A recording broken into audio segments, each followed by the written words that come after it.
یہ تفسیر ابن کثیر ابن قیم یہ شاگرد ہے ابن تیمیہ کے.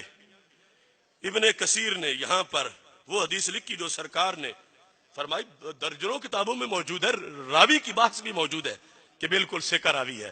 سرکار کے ختم نبوت کے مطلب ہی یہ ہے، سننا توجہ سے، ختم نبوت کا مطلب یہ ہے قیامت تک کی ہر صدی کا ہر سال کا ہر مہینہ، ہر مہینے کا ہر ہفتے کا ہر دن کا ہر گھنٹے کا ہر منٹ کا ہر سیکنڈ، اس میں جو کچھ ہونا تھا سرکار دیکھ بھی رہے تھے اور بیماری کا علاج فرما بھی رہے تھے. یہ ہے ختم نبوت.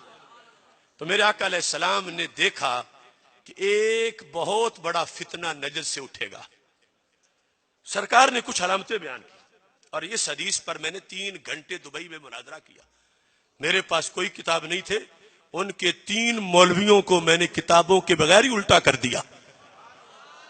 اس حدیث پر سرکار سے حضرت حذیفہ بن یمان رضی اللہ تعالیٰ عنہ جو سرکار کے راز والی باتیں بتاتے ہیں، روایت کرتے ہیں کہ سرکار نے فرمایا ان مما اتخوف علیکم رجل قرأ القرآن حتى اذا رؤيت بهجة علیہ وكان رداء الاسلام فاطراه الى ما شاء الله فانسلخ منه ونبذه وراء ظهري وسعى على جاري بالسيف ورماه بالشرك قال قلت ايهما اولى بالشرك الرامي بل المرمي قال بل الرامي بل الرامي بل الرامي.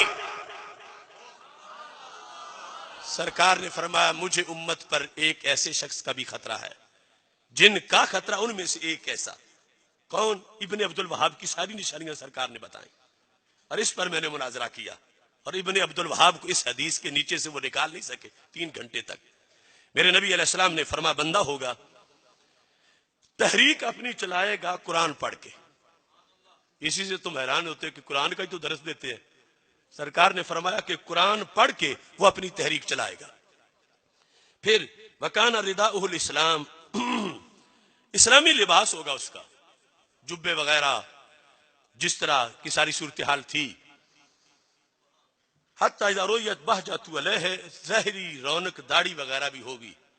یہودی نہیں ہوگا بظاہر، نصرانی نہیں ہوگا، ہندو نہیں ہوگا، سکھ نہیں ہوگا، قرآن پڑھے گا، قرآن کی دعوت دے گا. تو پھر کیا کرے گا؟ اعتراہ الی ما شاء اللہ، جب کچھ لوگوں کو اپنی تقریروں سے قابو میں کر لے گا تو اوپر والی کھال اتار دے گا. وہ بھیڑ والی کھال اتار کے بھیڑیا بن کے سامنے آ جائے گا. کیا کرے گا؟ غیب کی خبریں سنو. فانسلخ منہ ونبذہ وراء ظہرہ، قرآن پکڑ کے پیچھے پشت کے پھینک دے گا جسے پہلے سامنے رکھ کے درس دیتا تھا. پھر سرکار کا علم دیکھو، فرمایا وسعى على جارہ بالسیف ورماہ بالشرک.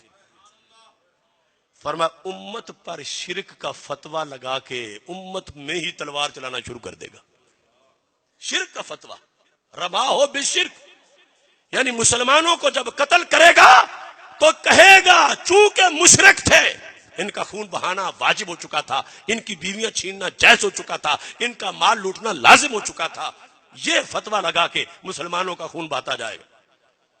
تاریخ عرب میں، تاریخ اسلام میں جس شخص نے قتل و قتال تو کئی لوگوں نے کیا، مگر جس میں یہ ساری عمارتیں نشانیاں موجود ہوں، قرآن سے دعوت، مسلمانوں پر شرک کا فتویٰ، پھر مسلمانوں کے خلاف تلوار نکالنا، شرک کی بیس پہ قتل کرنا مسلمانوں کو، یہ سوائے ابن عبد الوہاب اور اس کے چیلوں کے اور کوئی نہیں. کل کا ابن عبد الوہاب، آج کی داعش، یہ ایک ہی کھوٹے سکے کے 2 رخ ہیں، ورنہ یہ کہاں سے آئی مخلوق؟ اب ابن عبد الوہاب نے مسلمانوں پر شرک کا فتویٰ لگایا. پہلا بندہ وہ قتل کیا دریا الریاض میں جو مسجد جمعہ کے دن مسجد پر کی مسلح پہ کھڑا جماعت کر رہا تھا. یہ وہابی طریقہ کا پہلا قتل تھا. 3 لاکھ مسلمان ان بھیڑیوں نے شہید کیے. 3 لاکھ، مکہ مکرمہ، مدینہ منورہ اور طائف کے 3 لاکھ مسلمان شہید کیے. جرم کیا تھا کہ یہ یا رسول اللہ کہتے ہیں، یہ شرک کرتے ہیں. سرکار نے پہلے بتایا تھا کہ امت پر شرک کا فتویٰ جعلی لگا کر ایک بندہ فتنہ برپا کرے گا، اور مرکز اسلام پہ اس نے قبضہ کیا اور وہاں کے ریال مظفر گڑھ تک پہنچ گئے. یہ دیکھو میں سند کے ساتھ حدیث پیش کر رہا ہوں، جو چاہے گا اس پر مناظرہ بھی کروں گا کہ یہ ابن عبد الوہاب تھا جس کی نشانیاں سرکار نے پہلے بتا دی تھی کہ وہ شرک کا فتویٰ لگائے گا تو لگائے ہم پہ، لیکن قربان جاؤں سرکار کے علم پر صحابہ نے بھی کوئی کسر نہیں چھوڑی، فیصلے کروا لیے۔ آج اگر ہمیں ثابت کرنا پڑتا کہ ان دو میں سے ہم ہیں تیر کھانے والے، وہ ہیں تیر مارنے والے، تو پھر سچا کون ہے اور جھوٹا کون ہے؟ تو بڑی محنت کرنی پڑتی۔ حضرت حذیفہ بن یمان نے سرکار سے ہی کروا لیا کہ میرے محبوب وہ زمانہ جب آ چکا ہوگا، امت پہ شرک کا فتویٰ لگ چکا ہوگا، لاکھوں مسلمان قتل ہو چکے ہوں گے، تو دو ٹولے ہوں گے، ایک ہوں گے شرک کا فتویٰ، شرک کے تیر مارنے والے، اور دوسرے ہوں گے شرک کے تیر کھانے والے۔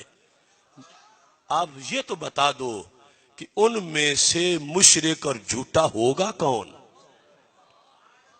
یہ آپ خود ہی فیصلہ فرما دو۔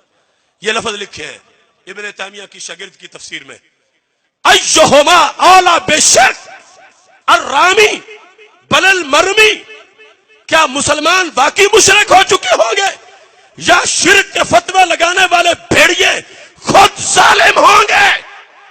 میرے نبی علیہ السلام نے فیصلہ کیا، یہ لکھا ہے بل الرامی بل الرامی بل الرامی۔ اے حذیفہ بن یمان، سنانا میری امت کو کہ جس وقت یہ شرک کے فتوے لگانے والے شرک کے فتوے لگا رہے ہوں گے، اس وقت کی امت کا کوئی جرم نہیں ہوگا، وہ سچے مسلمان ہوں گے۔ یہ فتوے لگانے والے خود ہی دین کو چھوڑ کے جا چکے ہوں گے۔